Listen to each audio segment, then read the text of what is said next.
So, piggybacking off of Steve and all the wonderful solutions that he's been talking about, you know, I'm sort of a one message person, kind of hammering on the incredible potential to move all these solutions forward. And I feel like we're both, you know, on one hand we're sort of distracted by which emergency we're going to respond to today. You know, is it the latest expansion of bombing? You know, is it the latest climate catastrophe, 13 inches of rain in one day on Long Island? You know, the latest outrage by the Koch brothers, and, you know, and the money in politics. It's like, on one hand, we don't know which fire to fight first, but then when we start thinking about the solutions, we have all these wonderful solutions that would address each of those things. And for me, so much the name of the game here is about putting those solutions together and moving them all forward, because we can't get by without any one of them. So I'm going to just mention a couple other things about sort of convergence and how we can move all that stuff forward in one fell swoop. So the convergence is, by the way, it starts on Friday night, the 19th. The People's Climate March is on Sunday, the 21st. And so the convergence starts on the 19th. And you can become a bus captain if you would like very low-cost transportation. You can become a bus captain and arrange a bus for your community. You just then can mobilize people to get on the bus so that you have people to fill the bus. But you can provide very low-cost transportation to get there, especially if you're coming from the East Coast. There are people who will be coming as far as the Midwest and beyond through these buses. And if you arrange a bus for the convergence, you can get it there in time for the Friday festivities. And we have fabulous speakers starting on Friday night. We hope to be doing also an anti-oppression workshop Friday afternoon, sort of dealing with how do we communicate with each other, because it's a diverse movement. And whenever you have a diverse movement, you have people coming from different assumptions, different ways of speaking, and people's feelings invariably get hurt. We all have a lot of old wounds, and the anti-oppression workshops just help us all learn how to talk respectfully to each other, understanding, you know, the incredible scars that we continue to carry and the offenses that we continue to perpetuate related to our history of slavery, ongoing institutional racism, racism that we practice without knowing it, without thinking about it. Same thing for gender and class stuff. There's just a lot of stuff that we all carry, and it's very helpful to do these anti-oppression workshops. It just greatly smooths our communications and our showing respect for each other. So I highly recommend the Friday afternoon stuff. All of that is, the schedule is hanging in the balance because we keep outgrowing our venue. So we're continually moving our venue to accommodate more people. At Last Word, we had 100 different workshops that had all offered to be put forward on Saturday. So there's really great workshops happening on Saturday, great speakers Friday night and Saturday night, and we hope an anti-oppression workshop on Friday afternoon. And part of this is just helping our movements talk to each other, because if we're peace people, we will always put peace first and sort of subordinate everything else to the cause of peace.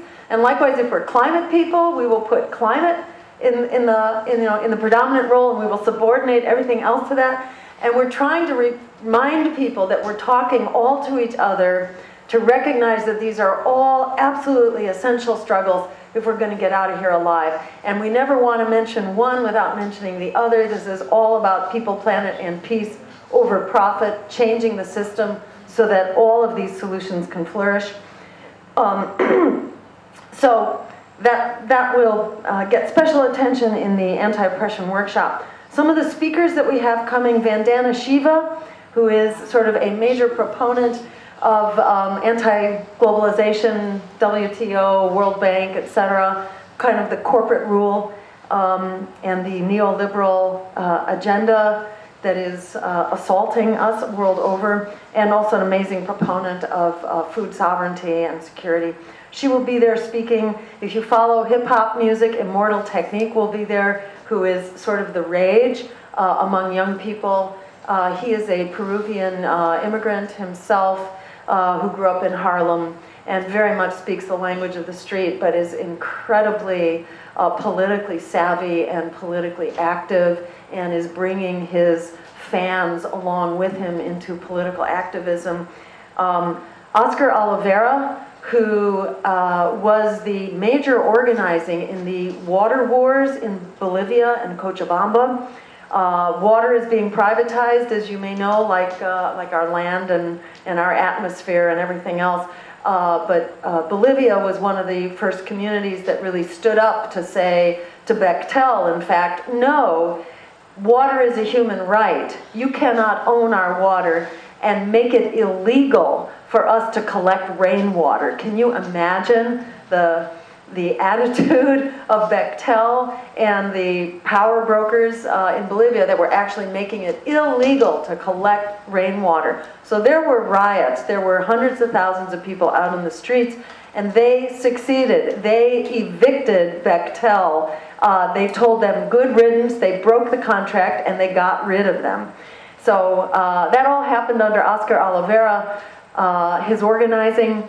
They then went on to elect the current government in Bolivia and to change their constitution, which installs the rights of Mother Earth so that nature and ecosystems have constitutional rights in Bolivia, now in Ecuador as well. This is part of the legacy of the indigenous movement, which has really emphasized that nature and the environment is a living creature that has rights in the same way that humanity has rights. So it'll be really exciting to have Oscar Oliveira there. There will be workers there from the tar sands industry who have come out in opposition to the tar sands pipeline. So there'll be a whole exciting bunch of workers and people representing movements of all sorts. The website, if you didn't get a flyer, is globalclimateconvergence.org.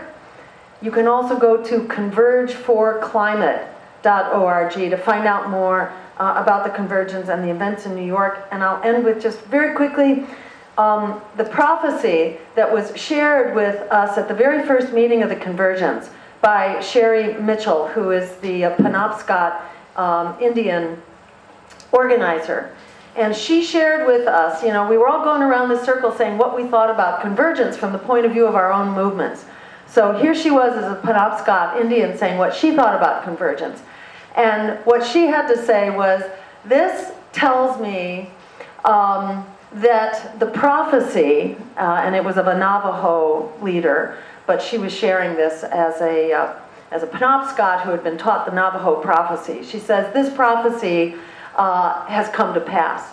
And that prophecy is referred to as the Rainbow Warriors prophecy, some of you know it. But it's that at a time when the earth is dying and the creatures of the earth, including humanity, is very sick and at risk for perishing, at that time, the Rainbow Warriors from all colors and all corners of the earth, from all cultures, all religions, all language, and I like to think all issues, that the Rainbow Warriors will come forward and we together will do what needs to be done to work together to save the planet and humanity. And Sherry's view was that that time has arrived. This is the work that we need to do together. We are the Rainbow Warriors. Thank you.